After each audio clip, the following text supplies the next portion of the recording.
Hi guys, hey, I thought I would do a kind of hair update, I guess, and I'm not really talking about products or anything, but I feel like a lot of you guys are always asking me about my hair and how I color it and what color I'm coloring and everything, and I just wanted to kind of give like an update, I guess. I know it's super weird to do a whole video like dedicated to my hair. It's kind of weird, I don't know.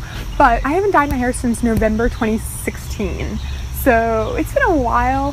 You guys probably know a lot of my history. I've been dyeing my hair since I was about 16 years old. I am now going on 25. It has been different. It has been damaged. It's not different, it's been damaged. And it's been a different texture. Once you dye your hair, the texture changes. And I guess I didn't notice this so much. I guess I'll give you like a whole hair history. Why not? My hair, this is my natural color up here. I haven't seen it since, oh my gosh, like sophomore year of high school. So wow, it's a long time. But before I dyed my hair, I guess let's talk about that. My hair has always been very thin. You can tell by looking at it, it's very thin texture. My strands break very easily. I have very greasy roots. I always had to wash my hair like every day before dry shampoo came out. I couldn't use any moisturizing products. I felt like it would weigh down my hair. I was all about the volume. That's what I always wanted, was like poof, a big giant volume. I always felt like before I dyed my hair, although my hair was thin, it was good. Like it was very manageable, let me put it that way. And then I dyed it because I was obsessed with Twilight and I wanted my hair to be dark with like some hints of red, like in the book. Yeah. And so the first time I dyed my hair, here's a picture of what it looked like. Ba-boom. Craziness. It was dark. It was practically black. My hair was black. Yeah, it was black. And that lasted for a while. Like I think the first time when I dyed that, I didn't do it again for like 6 months because it just lasted. And I kept that for a long time.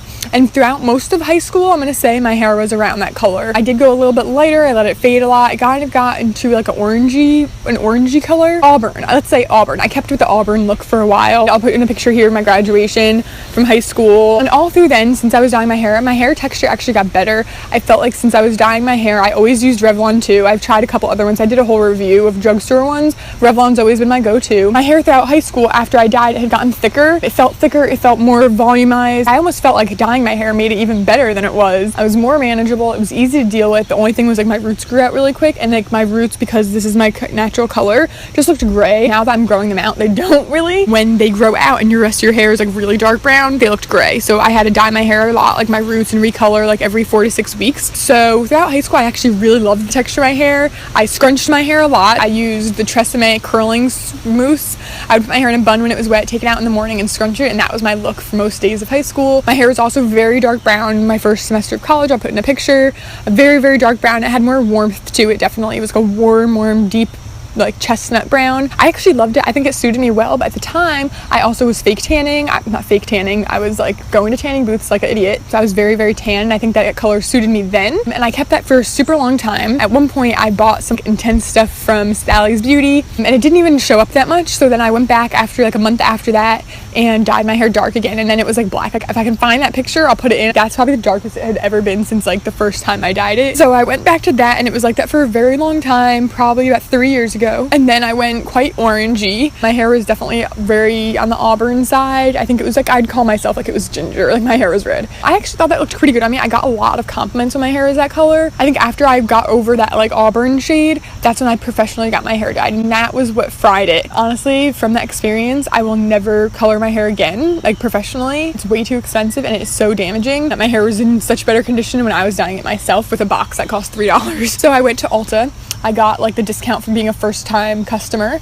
I got all my entire head dyed dark brown. They dyed it a lot darker than I had wanted. I wanted the dark brown color to be just a little bit deeper than this. They dyed it super dark. You can see a picture of the day that I left the salon here. It was like almost black, and I didn't want it that dark, but they said it would fade. So I got that, and then I also got balayage, I guess. She started back here and ended in the front. So you'd think you'd want the front to be more blonde and then down here to be less, but all down here, even now, I have pieces of my hair back here that are very short and fried still from that, and that was like 3 years ago now. I thought that looked very kind of weird at first. I didn't like it at first. It was way too different. Like I wanted the colors to kind of blend together, and it was very like white and very dark, and at first, like for a couple weeks, I thought it was too much, and then after that it faded, and I loved it. That was when I loved how it looked. It felt horrible. I mean, my hair was like way longer than it is now. Like it was almost to my waist. It was super long.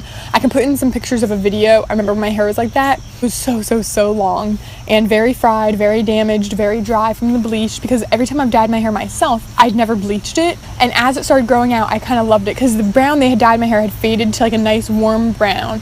The bottom was kind of getting, I don't know, like a little bit just more like subtle, and I loved it, but my hair was was so dead. Like, honestly, the bleached pieces on the bottom were like falling. It was so bad. So I got my hair cut real pretty short, and the blonde was kind of fading out, and it looked okay. But then from there I was like, okay, now I need to dye my hair again, because my roots were growing in, and I had the brown and then I had the blonde, and it just didn't look great. So I dyed my hair with a blonde hair dye at home, and that was when I think I did that video, like how to safely lighten your hair at home, and I started going like a goldeny blonde color, and it was nice. It was subtle, kind of like this down here. It wasn't like super brassy or bleached.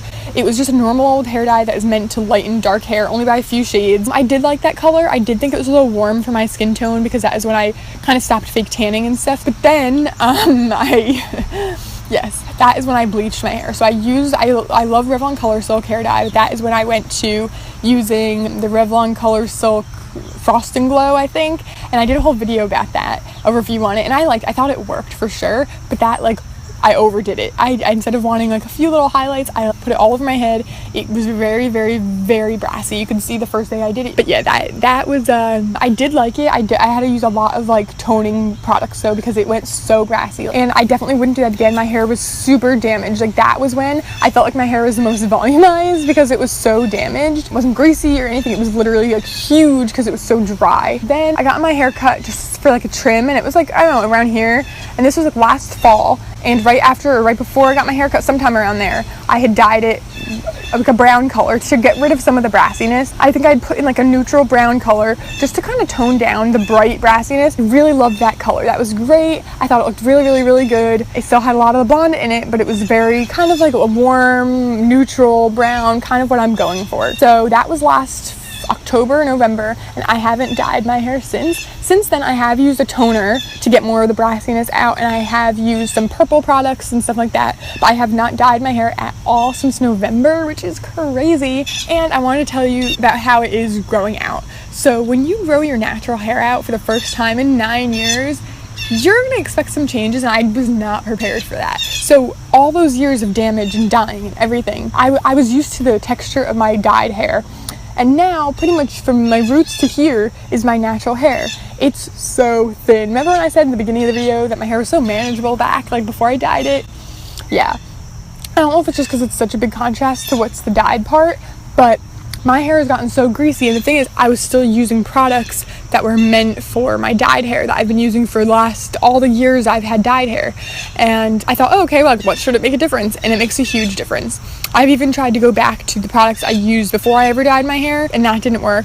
I tried some new stuff recently, and I actually really like it. I'll talk to you guys about that in another video. You really have to change up your hair routine when you decide to grow your natural hair out. It's a process too. Like, the fact that right now, this video, I'm not sure when this is going to go up, but right now it is mid-September, and I haven't dyed my hair since last November, and it's still only grew out to here, which is crazy, because when you're dyeing your hair and you don't want your roots to grow out, you feel like they're like 2 inches up here all the time, and it's growing through so fast. But when you actually want to grow it out, like, look at this. Like, there is still so much of my dyed hair down here. To be honest, right now, this texture is driving me nuts. It gets built up so quick. It's like such virgin hair that I'm not used to it, so I have to like kind of re-situate myself with that. So I think what my plan is right now is to just keep growing it out. I have been cutting my own hair just so I don't have to keep going and getting it cut because it's so expensive, and I think what I'm going to keep doing is keep cutting it until all this is gone. But I want to see what my natural hair looks like from top to bottom and see what I think, because if I have natural highlights I really like, I might keep it for winter just because it's like a bit deeper, and I kind of like actually what's happening here, but in some lighting I hate it, in some lighting I love it. So I don't know what's going to happen, but I want to see how that looks. And then my plan as of right now